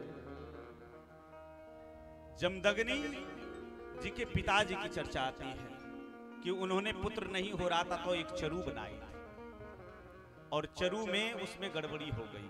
कथा बड़ी लंबी है, अगर मैं बोलूंगा तो बहुत लंबी हो जाएगी। तो क्या हुआ कि अपनी पत्नी के लिए और अपनी सास दोनों के लिए चरु बनाई। तो जब वो चले गए तो क्या हुआ कि दोनों चरु अदल बदल हो गया। जो ब्राह्मणी को चरु खाना था वो छत्राणी खा ली, और जो छत्राणी को खाना था वो ब्राह्मणी खाई, जिसकी वजह से बड़ा अन्याय हो गया। और पता चला तो महाराज वो बड़े दुखी हो गए। तब उन्होंने कहा कि अब चरु की, इसलिए बाद में उनको वरदान दिया कि कोई बात नहीं, आपका पौत्र ऐसा हो गया। इसलिए जमदग्नि के पुत्र, जमदग्नि का जो प्राकट्य हुआ वो तो ब्राह्मण के रूप में, लेकिन उनके पुत्र जो हुए परशुराम, वो क्षत्रिय कर्म करने वाले घोर कर्मा हुए, और विश्वामित्र जी राजा हुए। गाधी तनय मन, गाधी के पुत्र, विश्वामित्र के पिताजी का नाम है गाधी, और ये राजा हुआ करते थे। तो ऐसी दुश्मनी कि जिसके कारण वाल्मीकि रामायण की वो कथा भी मैं सुना ही दूं कि वशिष्ठ जी, ये एक बार विश्वामित्र जी ये राजा जब थे, एक बार श्री वशिष्ठ जी के आश्रम में घूमते घूमते गए, और जब घूमते घूमते हुए गए तो बड़ा स्वागत किया वशिष्ठ जी ने, ऐसा भयंकर राजा के तरह स्वागत किया, सारी सिद्धियां प्रकट करके और खूब स्वागत किया, जिसको जो मन हो वो प्रकट हो जा रहा है। तो विश्वामित्र जी ने विचार किया कि ये महात्मा है, झोपड़ी में रहने वाला है, इसके पास इतनी अच्छी चीजें कहां से आ गई। मेरे राजमहल में जो चीज उपलब्ध नहीं है, इसकी झोपड़ी में वो चीज है। इसलिए बड़ी विनम्रता पूर्वक विश्वामित्र जी ने पूछा, तो कहा कि देखो, हम महात्माओं के पास एक ही बल है, भजन का बल है, और एक दूसरी जो हमारी गौ माता है। हाँ, हमारे कहाँ गए प्रभु जी? गौ की सेवा। महाराज, गौ को कोई व्यक्ति यदि पशु मानता हो, नर्मदा गंगा आदि नदियों को कोई मतलब सामान्य नदी मानता हो, माता पिता को कोई मनुष्य, गुरु को कोई मनुष्य मानता हो, तो ऐसे व्यक्ति नरक में जाता है। गुरु माता पिता साक्षात ईश्वर है। गंगा दिव्य है, गौ कोई पशु नहीं है। तो इसीलिए गौ की सेवा से स्वयं ये जितने यज्ञ हैं, यदि गाय ना होती तो ये यज्ञ न कर पाते। यज्ञ में गौघृत, गोबर, पंचगव्य भी गाय के ही द्वारा सब बनता है। तो यज्ञ के जितने कर्म हैं, यानी ब्राह्मणों का सबसे परम धन होता है गौ। और इसलिए भगवान श्री कृष्ण की इष्ट देवी कौन है? गौ है। इसलिए गौ सेवा तो हर घर में होना चाहिए। जहां गौ माता रहती है, महाराज, अगर गौशाले में गौ माता रहने वाले के उसके 1 योजन की दूरी में अगर किसी का शरीर छूट जाए तो कभी दुर्गति को प्राप्त नहीं होता है। और वही कुत्ता का स्पर्श किया हुआ, श्वान का स्पर्श किया व्यक्ति अगर मर जाए 7 दिन के अंदर, तो कभी उसकी सदगति नहीं होती। इसलिए ध्यान रखें। आजकल तो कुत्ते को महाराज मारो डॉगी, अरे क्या मारे डॉगी, ये एकदम अशुद्ध प्राणी है। जहां जहां जाओ देखो पूरे घर में लोग रखते हैं। रखो, लेकिन घर के बाहर रोटी दो, घर की सुरक्षा के लिए रखो, नहीं तो माथे पर लेकर के उसको टांग के घूमते रहते, ये गलत। श्वान इस प्रकार से यदि घर को अशुद्ध करता हो तो सारे पूजा पाठ व्यर्थ हो जाते हैं। तो गौ, श्री वशिष्ठ जी के पास एक नंदिनी गौ है, और वैसी दिव्य गौ है, कामधेनु है, अपार सामर्थ्य है। विश्वामित्र जी ने कहा, महाराज तो हमें ये गाय दे दीजिए, मैं इसके बदले आपको 10,000 सोने के सींग मढ़ करके, खुर को मैं चांदी से बढ़िया गौ माता के लिए चांदी की चप्पल बना करके, रेशमी वस्त्र पहना के 10,000 गौ मैं दे दूंगा। वशिष्ठ जी ने कहा नहीं। फिर विश्वामित्र जी ने कहा 1 लाख, बोले नहीं। बोले 10 लाख, बोले नहीं। वशिष्ठ जी ने कहा कितना तुम गौ दे दोगे, लेकिन मैं अपनी नंदिनी को नहीं दे सकता। तो विश्वामित्र आवेश में आ गए, मैं राजा हूं। अरे पंडित जी तू क्या कर लेगा, मैं राजा हूं, छीन लूंगा। बोले महाराज हम ब्राह्मण हैं, हम तो माला फेरते हैं, लड़ते भिड़ते नहीं। ब्राह्मण कभी लड़ाई भिड़ाई नहीं हो, तो मंत्र की शक्ति से सब है। इसलिए विश्वामित्र ने हठात बलपूर्वक गौ को रस्सी खींच करके और जबरदस्ती, गाय रोने लगी। और गौ रोते हुए, वाल्मीकि रामायण में पूरे श्लोक सहित वाल्मीकि जी ने वर्णन किया है, रुदन करते हुए नंदिनी ने कहा वशिष्ठ जी से कि हे भगवान, क्या आप मेरा परित्याग कर रहे हैं? आप कुछ करते क्यों नहीं हैं? तो वशिष्ठ जी ने जवाब दिया कि देवी, मैं एक ब्राह्मण, यदि किसी को मैं श्राप दूं तो मेरी जीवन की तपस्या नष्ट हो जाएगी, और युद्ध करना एक ब्राह्मण को शोभा देता नहीं। तो महाराज क्या करूं? बोले यदि तुम में जो सामर्थ्य हो, तुम अपनी रक्षा स्वयं कर सकती हो तो तुम कर लो। वाह, नंदिनी को आदेश मिल गया मेरे सजनों। अब तो नंदिनी गौ थी, वशिष्ठ जी से आदेश प्राप्त। नंदिनी ने पूंछ को झटकारा, जो पकड़ के ले जा रहे थे ना, ऐसा पूंछ को झटकारा, उसके पूंछ के झटकने मात्र से 1 करोड़ यवन प्रकट हो गए। और मैं बताऊं मुस्लिम का जन्म कहां हुआ, कैसे हुआ, श्रीमद् भागवत और वाल्मीकि दोनों में वर्णन है। सगर महाराज के समय से वर्णन है, उनकी ड्रेस वेशभूषा सबका वर्णन किया गया है। 1 करोड़ यवन, ऐसे कराल कराल, ऐसे जिनके अंदर कोई ममता नहीं। और महाराज उसको नंदिनी ने आदेश दिया, विश्वामित्र की अपार सेना को मार दिया। ऐसा भयंकर युद्ध हुआ कि पल भर में देखते देखते विश्वामित्र की सारी सेना नष्ट हो गई, अकेला केवल विश्वामित्र बच गए। अब तो विश्वामित्र को देख करके कि अरे राम राम, एक ब्राह्मण वशिष्ठ केवल हाथ में डंडा लिए बैठे देख रहे हैं और ये मेरी पूरी प्रजा, मेरी पूरी सेना समाप्त हो गई। तो एक बड़ा प्रसिद्ध श्लोक मैं सुनाता हूं वाल्मीकि रामायण का। अपने आप को धिक्कारते हुए विश्वामित्र ने कहा, धिग्बलम क्षत्रिय बलम, इस क्षत्रिय के बल को धिक्कार है। धिग्बलम क्षत्रिय बलम अहो ब्रह्म बलम बलम, एकेन ब्रह्म दंडेन सर्वं सैन्यम विनाशनम। इस ब्राह्मण को देखो, मुझ क्षत्रियों को धिक्कार है कि राजा होकर के, सेना होकर के भी एक ब्राह्मण के डंडे के बराबर मेरी शक्ति नहीं है।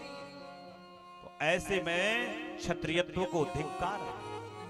और बड़े लज्जित होकर के महाराज वहां से विश्वामित्र को छोड़ दिया और फिर वहीं से संकल्प किया कि आज से मैं ब्राह्मण बनूंगा। और इतनी तपस्या की, इतनी कई हजार वर्ष। विश्वामित्र जी की कथा वर्णन है। और ये विश्वामित्र ऐसे तपस्वी हो गए, ऐसे सामर्थ्यशाली हो गए कि दूसरी सृष्टि की रचना भी कर दी।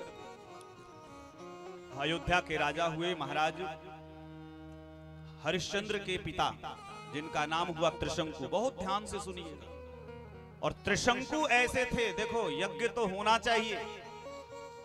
कई बार लोग सोचते हैं कि यज्ञ हम समिति बना लिए तो हमारे अनुकूल हो गए। मैं निवेदन करूंगा, मैं किसी व्यक्ति के लिए नहीं कह रहा हूं, ये शास्त्र का मैं आदेश दे रहा हूं कि यज्ञ जो है न तो आपके अनुकूल हो सकता है, न तो हमारे अनुकूल हो सकता है। यज्ञादि जितने धर्म के कर्म हैं वो हमारे जो शास्त्र विहित कर्म है, शास्त्र में जो बताए गए शास्त्र के अनुकूल होने चाहिए। शास्त्र से रहित कार्य जो किया जाता है वो बिल्कुल उसका कोई फल नहीं मिलता है। गीता में भी भगवान से पूछा है अर्जुन ने, ये शास्त्र विहितम घोरम तप्यन्ते ये तपोजना। मनमाना अपने आचरण, पूजा पाठ कैसे करना चाहिए किसी से पूछा नहीं, जहां मन हुआ जैसे हुआ तैसे कर लिया। तो ऐसे नहीं करना चाहिए। अब यही विश्वामित्र जी महाराज, तो राजा त्रिशंकु हुए, अपने गुरुजी से कहा गुरुजी यज्ञ करा दिए। बोले ठीक है करा देंगे। बोले लेकिन चाहते क्या हो, क्यों यज्ञ कराना? बोले चाहता हूं कि इसी शरीर से मैं, मानव शरीर से स्वर्ग चला जाऊं। बोले ये नहीं हो सकता है, वशिष्ठ जी ने मना कर दिया। और जब वशिष्ठ जी ने मना कर दिया तो जानते वशिष्ठ जी का सबसे बड़ा दुश्मन विश्वामित्र। अब दुश्मन के पास विश्वामित्र जी वो ब्राह्मण बन गए थे। उनको कहा, बोले हाँ हाँ चलो मैं यज्ञ कराता हूं। और ऐसा यज्ञ कराया कि वैदिक विधान को, शास्त्र विधान को बदलने का प्रयास विश्वामित्र ने किया। और जब यज्ञांत अववृत स्नान के पश्चात फलश्रुति हुआ कि राजा सशरीर स्वर्ग चले गए तो जरूर, ध्यान से सुनना, लेकिन ज्यादा देर ये जो कथा सुन रहे हैं हम लोग ना, ये यज्ञ कर रहे हैं, हम सब भी अपने धर्म का, पुण्य का बैलेंस जमा कर रहे हैं। ऐसा नहीं कि एटीएम से पैसा अपने आप निकल जाता है, पहले बैंक में जमा करना पड़ता है। हाँ, ये सत्संग कथा श्रवण करके हम अपने जीवन के धर्म के बैलेंस को बना रहे हैं। फिर थोड़ा बहुत कुछ पाप हो जाता है तो उसी में वो एटीएम के रूप में पाप, वो धर्म हमारा घटता चला जाता है। इसलिए त्रिशंकु सशरीर स्वर्ग तो चले गए, लेकिन मेरे सज्जनों ज्यादा देर तक टिक नहीं पाए। इंद्र ने देखा, इंद्र को क्रोध आया और जाते हुए त्रिशंकु को जो ही स्वर्ग पहुंचा, इंद्र ने मारा, जोर से लात मार दी। अब गया था सीधा, लेकिन लौटा तो नीचे की सर करके त्रिशंकु गिरने लगा। कभी आप सीरियल में देखते हैं, आसमान से स्वर्ग में गिरने लगा, स्वर्ग से पृथ्वी पर आने लगा। चिल्लाया जोर से, गुरुदेव गुरुदेव अब तो बचा लो। अपने शिष्य की ऐसी दुर्गति देख करके विश्वामित्र भी कम नहीं थे। उन्होंने आकाश में से हाथ करके तिष्ठ तिष्ठ करके आकाश में रोक दिया। अब महाराज क्रोधित हो गए विश्वामित्र की, मेरे चेलों को स्वर्ग से भगा दिया। क्योंकि क्षीणे पुण्य मर्त लोकम विशंति, थोड़ी देर का पुण्य था, क्षीण हो गया और उसके त्रिशंकु आसमान में लटक गए। और आप समझते हैं, आप कल्पना करिए, कोई व्यक्ति अगर लटका हो बिना किसी सहारे के, किसी तप तेज के या रस्सी से भी, उसके मुंह से लार निकलने लगा। और लार निकलने लगा, आप कभी बनारस के आगे बिहार पटना जाएंगे तो वहां एक नदी निकली, त्रिशंकु के उस लार से एक नदी निकली। उस नदी का नाम हुआ कर्मनासा। क्या नाम हुआ? कर्मनासा। इसलिए हम लोग कभी भी उस नदी को पार करते हैं तो बड़ा मंत्र जंत्र है। कर्मनासा का दर्शन करने से ही पाप लग जाता है। फिर तो विश्वामित्र जी क्रोधित होकर के, ध्यान से सुनिएगा, उसने कहा कि मेरे चेलों को स्वर्ग से इंद्र ने धक्का दिया है, मैं अब दूसरे स्वर्ग का निर्माण करूंगा। और विश्वामित्र जी दूसरे स्वर्ग का निर्माण करने लगे। और निर्माण में पहले, भाई देखो, साधन सामग्री पहले आई है, मनुष्य बाद में आया है। पेड़ पौधे पशु पक्षी ये सब मनुष्य से पहले की सृष्टि है। ऐसा नहीं कि पहले मनुष्य आया बाद। मनुष्य के जीवन जीने में जितने लोग सहायक हैं वो पहले आ गया। उसके बाद मनुष्य अष्टम सर्ग है मनुष्य का, ये भागवत के अनुसार। भागवत के तृतीय स्कंद में पूरी सृष्टि का पूरा विस्तार से वर्णन है। अब दो चार चीजें मैं मोटा मोटी बता दूं ताकि आप लोग बहुत याद रखिएगा। अब विश्वामित्र जी ने क्या क्या निर्माण किया, ध्यान से दीजिए। जिस गाय के लिए सबर बवंडर हुआ था विश्वामित्र जी के जीवन में, तो सोचा कि गाय को लोग बहुत पूजते हैं, गाय दूध देती है, इसलिए विश्वामित्र ने ब्रह्मा जी को फैल करने के लिए अपनी सृष्टि में विश्वामित्र जी ने भैंस की रचना कर दी। बोलो जय सिया राम। जय सिया राम। और भैंस देखो बढ़िया काली काली महाराज। अच्छा एक बात बताऊं, गाय और भैंस में क्या अंतर है? गाय के दूध जो होता है वो दिमाग बुद्धि वर्धक होता है, ऐसा हमने संतों से सुना है। और भैंस का जो दूध होता है वो ताकत देने वाला है। इसलिए पहलवान लोग जो होते हैं, जो मल्ल अखाड़े में चलते हैं, वो भैंस के दूध पीते हैं। लेकिन पढ़ने वाले को, जो पढ़ाई और बच्चों को, हमेशा गाय का दूध होना चाहिए। अब तो माई भी दूध नहीं पिलाती है, तुरंत बोतल थमा देती है। हाँ, थोड़ा मेहनत होना चाहिए, क्योंकि माँ का दूध जो है बच्चों के लिए सर्वोत्तम पौष्टिक तत्व है उसमें। तो विश्वामित्र जी ने भैंस की रचना कर दी। अब पहले का जो अन्न था वैदिक अन्न, ध्यान से देखिए, वैदिक अन्न क्या था? पुराने समय में जौ चलता था। और हमारे बड़े बुजुर्ग यहाँ बैठे होंगे, अगर कोई 60 के दशक के होंगे, 65 के दशक के होंगे, 60 से 70 के बीच के, तो उस समय महाराज ये गेहूं का प्रचलन बहुत कम था। मक्का है, ज्वार है, बाजरा है, यही सब मोटा अनाज इसको कहते हैं। तो पहले जौ चलता था, जौ की रोटी खाई जाती थी। लेकिन विश्वामित्र जी ने कहा नहीं, हम ब्रह्मा को टक्कर देने के लिए उन्होंने गेहूं की रचना कर दी। बोलो जय सिया राम। और गेहूं का खूब टिक्कर लगा रहे हैं कि नहीं? जहां देखो गेहूं। अच्छा, इसका गेहूं की रचना कर दी। नारियल हर जगह देखे, नारियल देते हैं ना, नारियल ये ब्रह्मा की सृष्टि है। लेकिन नारियल को फैल करने के लिए एक धासु प्लान लाया, और विश्वामित्र जी ने इसके जगह एक ताड़ होता है, ताड़ वृक्ष का निर्माण कर दिया। उसमें सुंदर सुंदर फल भी होता है और इसी तरह से होता है, एकदम नारियल से थोड़ा बड़ा होता है और अलग होता है। ऐसे इसी प्रकार से कई और सृष्टियां कर दी। फिर तो सारे देवता चिंतित हो गए कि विश्वामित्र जी ऐसे करके दूसरा स्वर्ग बसा देंगे, दूसरा लोक बचा देंगे, पूरी विधि व्यवस्था बिगड़ जाएगी। जा करके देवताओं ने विश्वामित्र को रोका है, मनाया है, विश्वामित्र जी मान गए। लेकिन एक बात मैं बता दूं कि विश्वामित्र जी की सृष्टि की कोई भी चीज पूजनीय नहीं है, आदर नहीं है।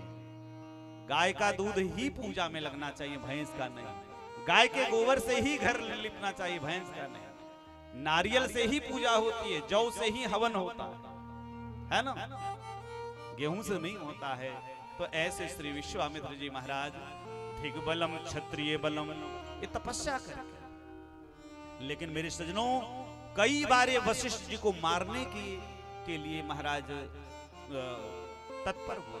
एक बार सोचा कि वशिष्ठ जी रात में सो रहे हैं, उसी समय इनको जान से मार दिया। बढ़िया तलवार लेकर के गए मारने के लिए वशिष्ठ जी को।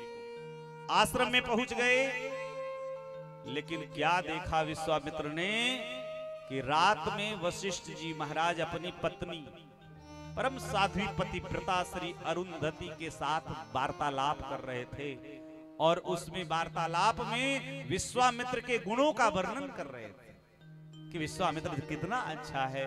थोड़ी सी उसमें विनम्रता नम्रता और आ जाए तो ब्रह्मर्षि बन जाएगा। विश्वामित्र जी की तलवार वहीं गिर पड़ी और जाकर के वशिष्ठ जी के चरणों में पड़ गए कि महाराज हम तो आए थे मारने के लिए आपको, लेकिन अब आपके चरणों में प्रणाम करके अपने अपराध को कबूल किया है। वशिष्ठ जी ने गले से लगा लिया है और आज प्रसन्न होकर के वशिष्ठ जी ने, क्योंकि वशिष्ठ जी पुरोहित हैं, वशिष्ठ जी ने समाज के बीच में विश्वामित्र जी को आज ब्रह्मर्षि का पद दे दिया। बोलो विश्वामित्र जी महाराज की जय, वशिष्ठ जी महाराज की जय हो। तो दोनों में दुश्मनी यहीं से खत्म हुई। तो एक दूसरे के दुश्मन थे, लेकिन आज देखिए अयोध्या में जब राम जी को मांगने के लिए की बारी आई, दशरथ जी चिंतित हुए तो विश्वामित्र जी को सहायता करने के लिए तब वशिष्ठ बहुविधि समझावा। वशिष्ठ जी ने बहुत समझाया कि चिंता मत करिए कि आपको विश्वामित्र जी को आपको राम सौंप देना चाहिए। मेरे सज्जनों, तो इस प्रकार से श्री विश्वामित्र जी महाराज राम जी को जब लेकर के चले तो मैया कौशल्या को जब मालूम था, आपको ध्यान से सुनिए, जो प्रसंग चल रहा है उसी पर हम आ रहे हैं, कि भगवान भोलेनाथ ने सब बता दिया था राम जी के विषय में कि बाबा जी आएंगे।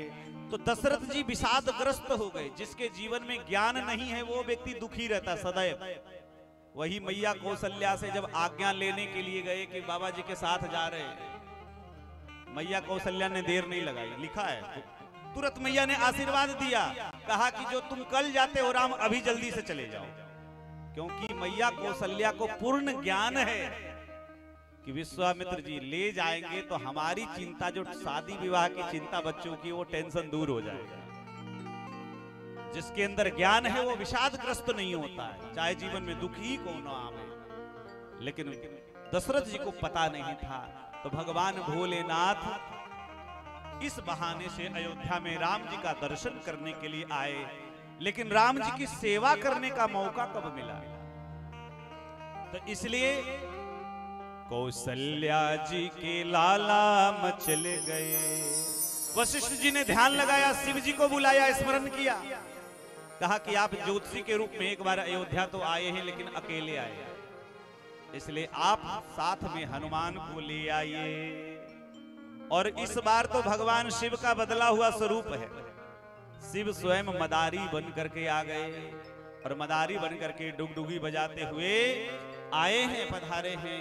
और हनुमान जी का दर्शन, हनुमान जी ने जब दर्शन किया है, महाराज अंजना मैया के आदेश से हनुमान अयोध्या आ गए। और जब अयोध्या आ गए तो खूब रामलला जी को आनंद मिलने लगा। बोलो भक्त वत्सल भगवान की जय। अब राम जी और हनुमान जी खूब मिलकर के बचपन में लीला करते हैं और खूब आनंद आ रहा है। तो ये राम जी और हनुमान जी के मिलन की पहली जो कथा है, ये पद्म रामायण में इस प्रकार से वर्णन है। और महाराज हनुमान से तो राम जी इतना प्रेम करते हैं, वाल्मीकि रामायण में कहा कि हे हनुमान, चरिष्यति कथा यावत् एषा लोके च मामिका। जब तक इस पृथ्वी पर गंगा रहेगी और जब तक मेरी कथा रहेगी तब तक तुम रहोगे। इसलिए सुनु कपितो ही समान उपकारी, नहीं को सुर नर मुनि तनुधारी। तो ऐसे श्री हनुमान जी से मिलन, तो राम जी के साथ बहुत दिन तक रहे। लेकिन जब विश्वामित्र जी के साथ जब जाने के प्रकरण आया तो हनुमान जी को राम जी ने आदेश दिया कि आप किष्किंधा जाइए और मैं अब किष्किंधा में ही आकर के आपसे मिलूंगा। मैं किष्किंधा में ही आकर के मैं मिलूंगा। तो इस प्रकार से श्री हनुमान जी महाराज का दिव्य ऐसा चरित्र है। और सबसे पहले देखिए, गोस्वामी जी तुलसीदास जी महाराज के अनुसार श्री हनुमान जी का सबसे प्रथम तुलसीदास जी के द्वारा जो है वो किष्किंधा में ही मिलन होता है। आगे चले बहुरी रघुराया, आगे चले बहुरी रघुराया, ऋषमुख पर्वत नियराया, ऋषमुख पर्वत नियराया, तहरह सजीव सहित सुग्रीवा, तारह सजीव सहित सुग्रीवा, आवत देखिय तुल्य बल सीवा, आवत देखी अतुल बल सीवा, अति सभीत कह सुनो हनुमाना, अति सभीत का सुन हनुमाना, पुरुष जुगल बल रूप निधाना, पुरुष जुगल बल रूप निधाना। बोलो हनुमान जी महाराज की जय। अच्छा, गुरु दक्षिणा की जब बात आई, उस गुरु दक्षिणा की पूर्ति यहाँ पे श्री हनुमान जी कर रहे हैं। ऋषमुख पर्वत पर ये प्रथम हनुमान जी किस रूप में राम जी को मिल रहे हैं? सुग्रीव जी महाराज जिसको बाली ने भगा दिया है, ऋषमुख पर्वत पर, यहाँ साप बस आवत नहीं, हो बाली यहाँ नहीं आते, इसलिए हनुमान जी के साथ वहीं रहते हैं। लेकिन बाली तो नहीं आता है, लेकिन किसी किसी को भेजता है। हाँ, और सुग्रीव थोड़े डरते बहुत ज्यादा, डरपोक हैं। आज भी दोनों धनुधारी को देख करके और डर गए। अति सभीत कहा, सभीत मतलब डरना, और अति ये बहुत ज्यादा डर गए सुग्रीव जी।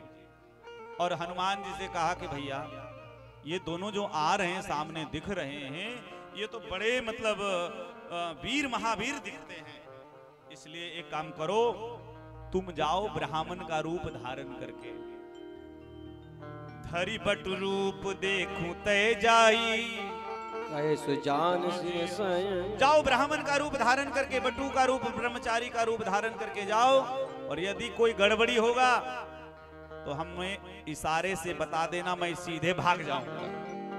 अब जिसको जीवन में भागने की आदत है भैया, वो हर जगह भाग जाएगा। लेकिन एक बात बताऊं, आप जिंदगी से भाग नहीं सकते हो। यदि सोचते हो कि हम यहां से भाग के कहीं चले जाएं, वहां सुखी हो जाएं, तो ऐसा नहीं। संसार एक ही हर जगह है, विपत्तियों से आप भाग नहीं सकते हो, इसलिए विपत्तियों से आपको डट करके सामना करना चाहिए।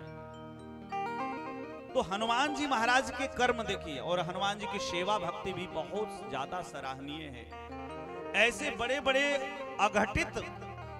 अघटन ऐसे कार्य किए हनुमान जी, जो कि असंभव को भी संभव बनाया है। और महाराज हनुमान जी ने जैसे सीतान्वेषण का कार्य किया, हनुमान जी पर राम जी को भरोसा भी पूर्ण है। प्रथम मुलाकात से सुग्रीव से मित्रता करवाई, सुग्रीव को राज दिलाया, सुग्रीव को व्यवस्थित किया, और राम कार्य के लिए भी तत्पर हो गए। और महाराज हर कार्य में देखिए तो हनुमान जी सबसे अग्रगण्य हैं। ये रामेश्वरम की स्थापना हुई, और महाराज रामेश्वरम में भी जो पुल बना, नाथ नील नल कपिदो भाई, लरिकाई ऋष आशीष पाई, तिनके परस किए गिरि भार,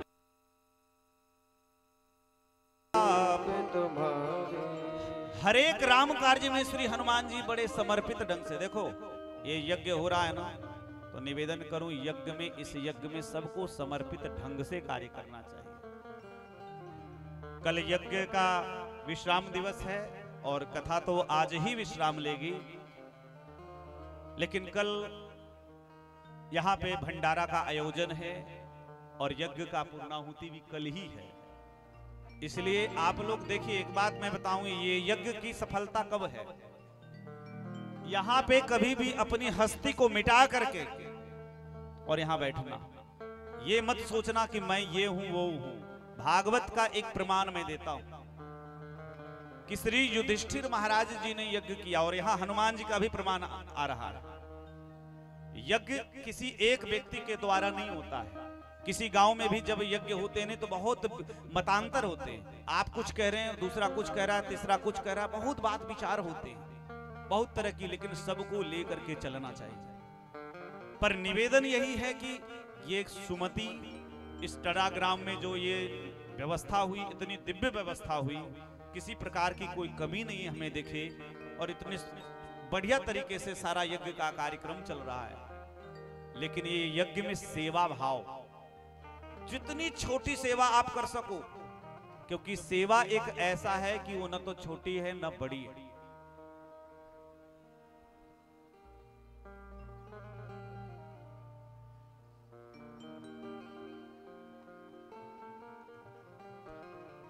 जी, बोलो भक्त वत्सल भगवान की जय। छोटी सी कथा करके के, क्योंकि आज हमारे समिति के सब सदस्य पधारे हैं और मैं श्री अवध धाम से आया हूं, अयोध्या धाम से। तो मैं तो पूरे क्षेत्रवासियों को महात्मा होने के नाते और व्यास होने के नाते मैं खूब आशीर्वाद दूंगा कि आपके जीवन में यही सुख संपन्नता सब बनी रहेगा। तो थोड़ी देर में 2 मिनट में हम अपनी वाणी को विराम देंगे, उसके बाद हमारे आगे का मंच का संचालन की जो प्रक्रिया है वो भी चलेगी। तो भागवत में वर्णन है कि जब यज्ञ होने लगा तो सबको सेवा सौंप दी गई, सारे लिस्ट में, क्योंकि पहले से विचार करके ये सब आयोजन ऐसे एक दिन के नहीं होते, क्योंकि यज्ञ में सारी व्यवस्थाएं, पैसा बहुत है, कार्यकर्ता नहीं है तो भी व्यवस्थित नहीं होगा, और कार्यकर्ता बहुत है लेकिन पैसा नहीं है तो भी नहीं हो पाएगा, क्योंकि सारे संसाधन तो अर्थ से ही आएंगे। तो मैं तो सबसे प्रथम इस यज्ञ में 1 रुपया से देकर के जितने लोगों ने तन मन धन दिए हैं उनको भूरी भूरी मैं मन से आशीर्वाद देता हूं, खूब आशीर्वाद।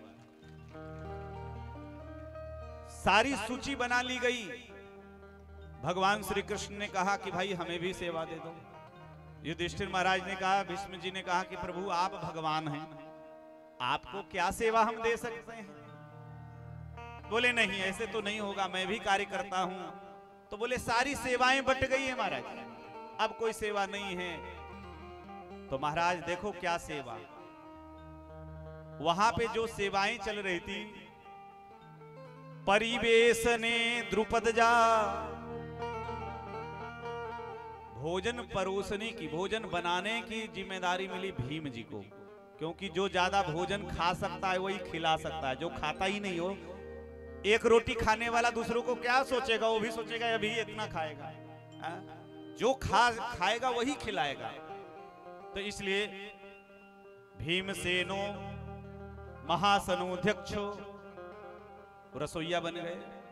महाराज दुर्योधन कोषाध्यक्ष बन गया, क्योंकि सबसे ज्यादा विघ्न करने वाला दुर्योधन था। तो उसको बोले लो पूरी नोट गड्डी संभालो, क्योंकि जब उसी के पास नोट होगा तो गाली किसको देगा वो, उसको दे दिया। कर्ण को जिम्मेदारी दे दी कि तुम, क्योंकि उसके हाथ में ना बिल्कुल साक्षात लक्ष्मी की कृपा थी, वो दानी था, इसलिए उसको कहा कर्णो दाने महामना, कर्ण को दान करने के लिए दे दिया, सबको दे दिया महाराज।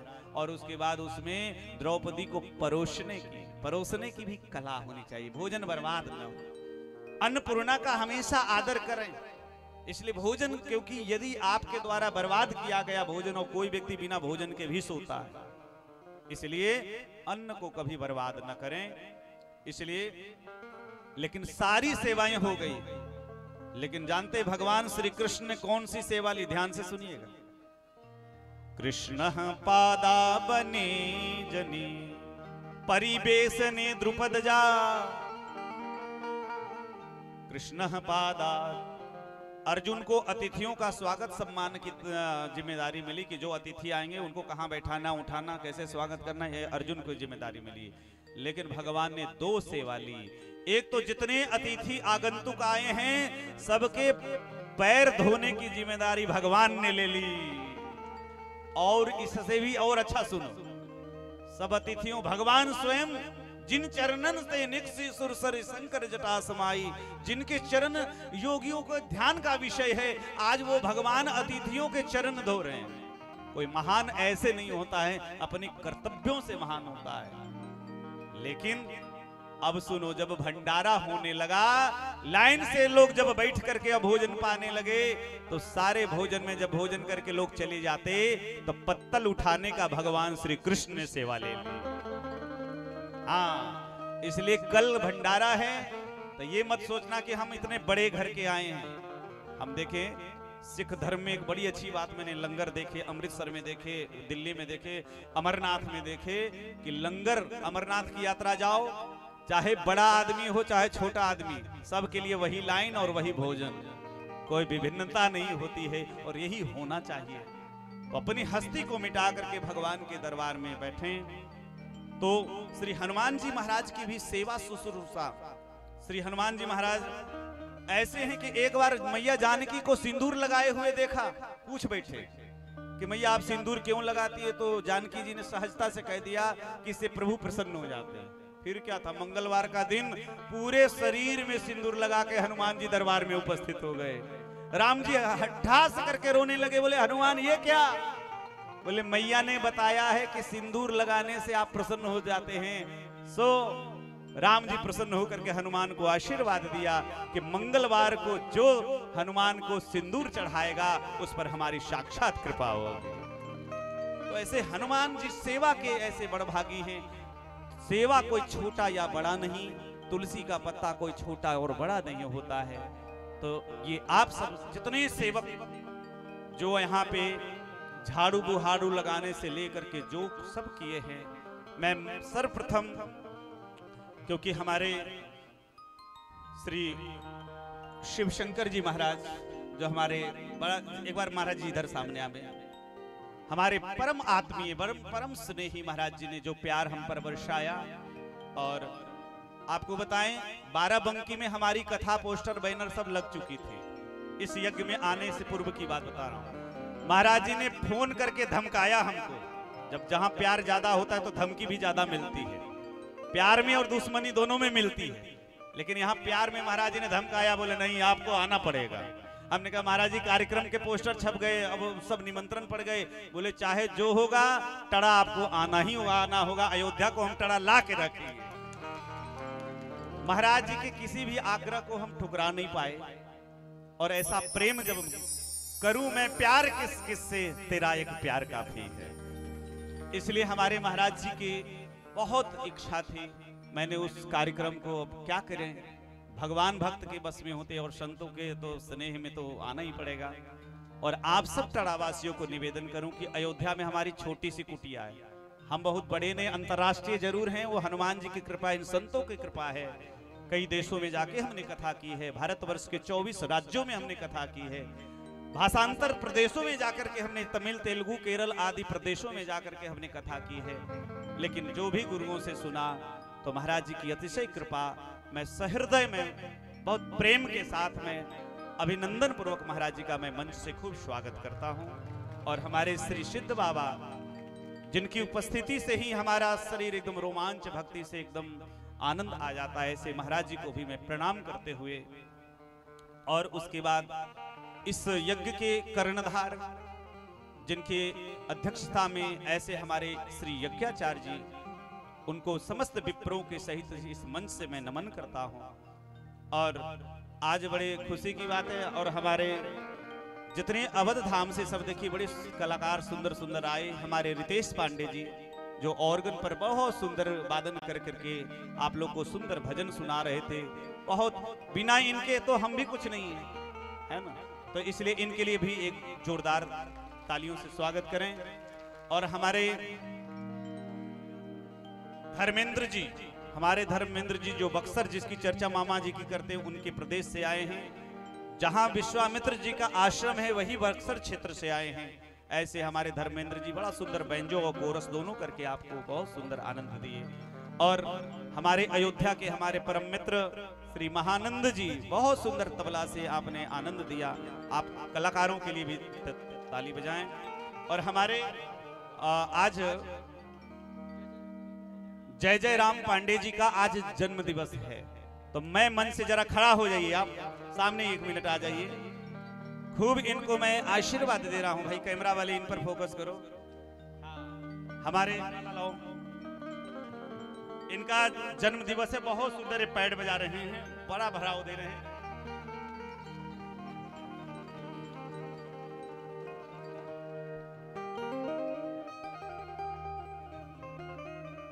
ठीक है, तो इनका जन्म दिवस है, इनको भी खूब खूब आशीर्वाद, ऐसे बढ़ते रहें और कला क्षेत्र में बड़ा नाम करें। और हमारे शिष्य विशाल तिवारी जी, आपको भी खूब आशीर्वाद मंच से है। और इस समस्त यज्ञ में जितने यजमान सपत्निक हैं, मैं मंच से महात्मा होने के नाते मैं खूब आशीर्वाद देता हूं। समस्त यजमानों की सफला संतु मनोरथा श्री वर्चस्व मायुष्य विधा क्षोभ मानव महीयते। ऐसे समस्त यजमान सबका मनोरथ पूर्ण होते हुए मैं खूब आशीर्वाद दूं।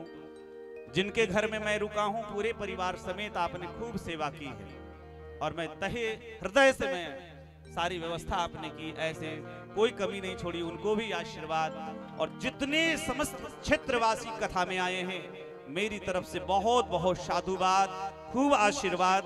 ठाकुर जी आपको चकाचक बनाए रखें और थोड़े देर में आप लोग धैर्य बनाए रखेंगे। हमारी बहन जी आ गई हैं, लेकिन अभी थोड़े से कार्यक्रम अभी हमारे शास्त्री जी के द्वारा जो कि आज का कार्यक्रम है उसको आपको निर्देशित करेंगे। और अपनी वाणी को मैं समस्त देवी देवताओं के चरणों में मैं वंदन करते हुए, नर्मदा जी की कृपा का अनुभव करते हुए, श्री हनुमान जी महाराज के चरणों में मैं प्रणाम करते हुए अपनी वाणी को विराम दूंगा। आप सभी को जय सिया राम।